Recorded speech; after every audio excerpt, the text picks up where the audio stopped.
dare I say that this anime is darker than both Squid Game and Alice in Borderland combined. So I just started this anime called Shiboyugi, Death Games to Put Food on the Table. And no, it's not like your typical death game show that we've seen in the past decade, because we follow this female lead character called Yuki, who is a player trying to survive 99 games, which, okay, girl needs to eat, she needs to put food on the table. And spoiler warning from here. What really shocked me about the anime is how brutal it is without being gory. Like, there was no actual blood on screen, no body horror, no flesh, and yet the brutality of the killings was so extreme. I feel like this was like a psychological horror element where it really was just relying on your imagination to fill in the gaps. For example, instead of seeing blood on the screen, we get what they call preservation treatment. Instead, it shows the blood as cotton, almost like the girls are these dolls in this virtual reality game world. From what I can tell is that if you die in the game, you also die in real life, but the survivors actually make it back to the real world with all of their limbs attached. And the sound design in the anime is truly genius because there's hardly any music throughout, so you really just get immersed in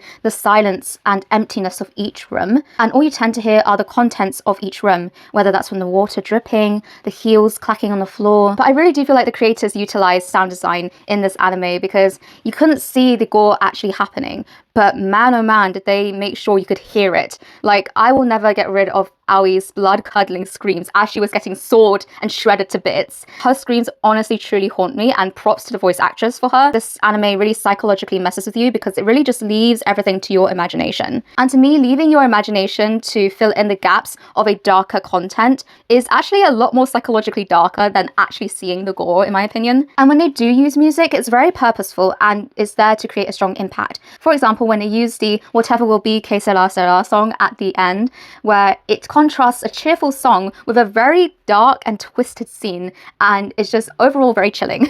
Yuki as well was way more sociopathic of a character than I thought she would be. When we're introduced to her, she comes across very desensitized to the games, as it was her 28th game at that point, and she also seems very confident and stoic at the same time. I do believe she cared for the girls to some extent, but she would never put the girls over her needs and chance at survival. And you can really sense how sociopathic she is when she just drops the completely legless Kinko on the floor like some ragdoll, gets her walking stick and just stabs at her face in one go without any emotion behind it. And I'm not usually one for dark humour, but a close friend of mine said, Jesus, she could hardly fight back.